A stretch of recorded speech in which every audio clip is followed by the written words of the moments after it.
Quote, "Thoughts have their own kind of structure, as do cells, and they seek their own fulfillment. They move towards like thoughts, and you have a species of inner mass body of thoughts. Privately, your thoughts are expressed as your idealizations, and while expressing these inner patterns, they also modify and creatively change them, break." End quote.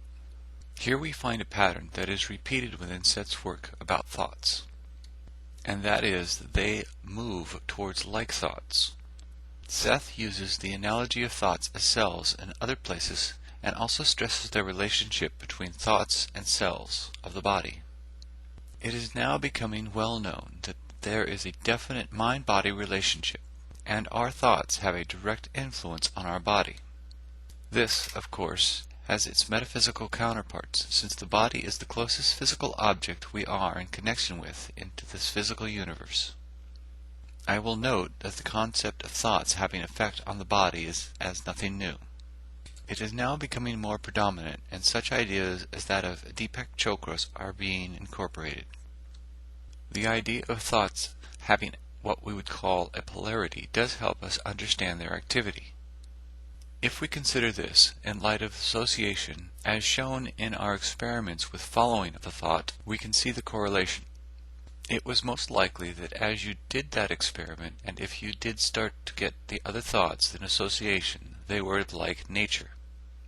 In the example of my blue ball, the thoughts of a volleyball game was closely related.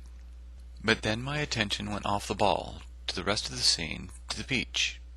To me there is still correlation because of the feelings I have about a beach, having fun, and a ball, have fun, are like polarities, though the similarities of the two as objects are far apart on a physically oriented level.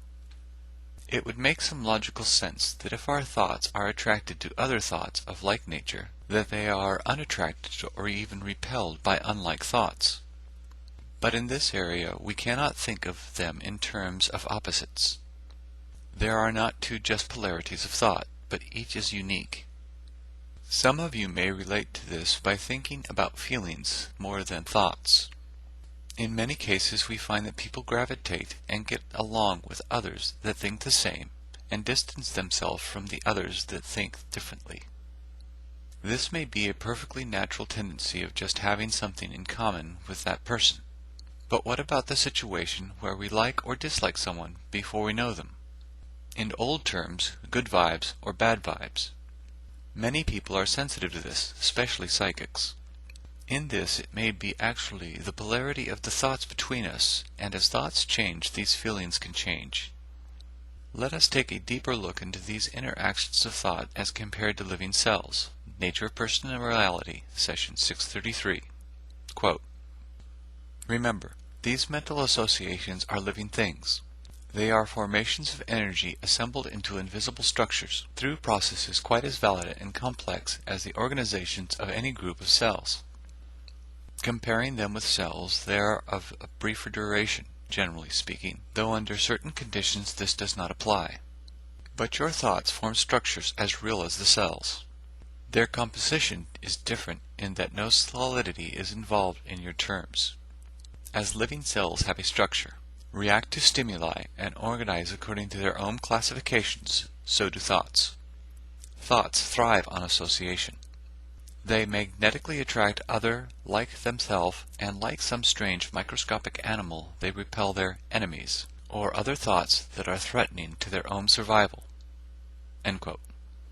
We can see here a definite action of thought activity. This takes place in the reality where they go, and within our own minds we can see this action. We might call this our mood. If we are depressed, our thoughts follow suit with things that are depressing. If we are excited or alert, our thoughts follow suit here as well, with things that are vital and alive. Again, as we followed thoughts, we saw some signs, I hope, of their association. From what we have gathered so far, we may make the statement of a metaphysical law/theory in, quote, "Thoughts of like nature attract others of like nature and repel thoughts of dissimilar nature." End quote. What are some other properties of thoughts? They have a structure. I consider this their individual and unique characteristics. One of the things that is also touched on is that they may build with other thoughts and combine to create new structures.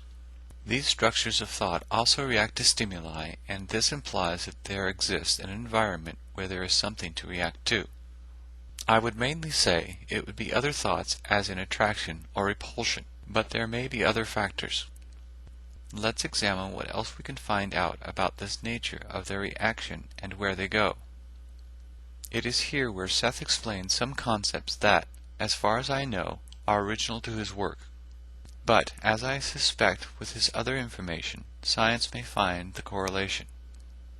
In this, I am referring to Seth's explanation of what he calls, quote, coordinate points. I will give much of what he has to say regarding this, as I feel it is important in the explanation of metaphysics.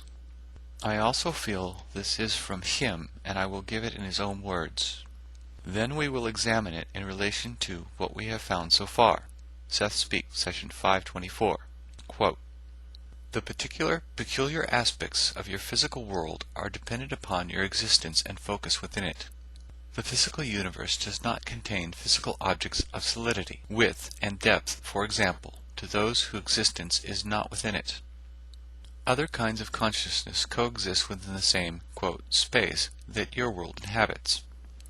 They do not perceive your physical objects, for their reality is composed of a different camouflage structure. You do not perceive them, and generally speaking, they do not perceive you. This is a general statement. However, for various points of your reality can and do coincide, so to speak. These points are not recognized as such, but they are points of what you could call double reality, containing great energy potential, coordinate points, indeed, where realities merge. There are main coordinate points, pure mathematically, sources of fantastic energy, and subordinate coordinate points, vast in number. There are 4 absolute coordinate points that intersect all realities. These coordinate points also act as channels through which energy flows, and as warps of invisible path from one reality to another. They also act as transformers, and provide much of the generating energy that makes creation continuous in your terms. Your space is filled with these subordinate points, and as you will see later, these are important in allowing you to transform thoughts and emotions into physical matter. When a thought or emotion attains a certain intensity, it automatically attracts the power of one of these subordinate points, and is therefore highly charged, and in one way magnified, though not in size. These points impinge upon what you call time, as well as space. There are certain points in time and space, therefore, again in your terms, that are more conductive than others, where both ideas and matter will be more highly charged. Break. These coordinate points, absolute, main, and subordinate, represent accumulations or traces of pure energy, minute to an extreme if you are thinking in terms of size, smaller than any particle of which your scientists know, for example, but composed of pure energy, and yet this energy must be activated. It is dormant until then, and it cannot be activated physically. Now, a few clues here that might help you, or your mathematicians. There is an ever so minute alteration of gravity forces in the neighborhood of all of these points, even the subordinate ones, and all the so-called physical laws to some extent or another will be found to have a wavering effect in these neighborhoods. The subordinate points also serve in a way as supports, as structural intensification within the unseen fabric of energy that forms all realities and manifestations. While they are a trace or accumulations of pure energy, there is a great difference between the amount of energy available in the various subordinate points and between the main and the absolute points. These are points, therefore, of concentrated energy. The subordinate points are far more common and, practically speaking, affect your daily concerns. Break. Some people can sense such neighborhoods instinctively. They occur within certain angles made by coordinate points. The points obviously are not themselves physical. That is, they are not visible, though they may be mathematically deduced. They are felt, however, as intensified energy. Break. In speaking of these angles, we will treat them as three-dimensional, though they are, of course, multidimensional. Break. The concentrated energy points are activated by emotional intensity that are well within your normal range. Your own emotions and feelings will activate these coordinate points whether you know of them or not. Greater energy will therefore be added to the original thoughts or feelings, and its projection into physical matter accelerated. Now this applies regardless of the nature of the feelings, only its intensity is involved here. These points are like invisible power plants, in other words, activated when an emotional feeling or thought of sufficient intensity comes into contact. The points themselves intensify whatever activates them in a quite neutral manner." End quote. Even with all of this said, we are still not done with coordinate points. In examining this section of Seth's information, we can find that these points are the warps mentioned where thoughts go.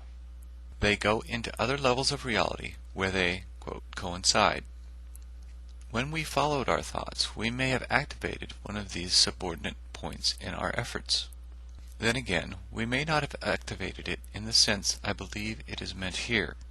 We notice that the activation of these points are dependent upon the intensity of the thought.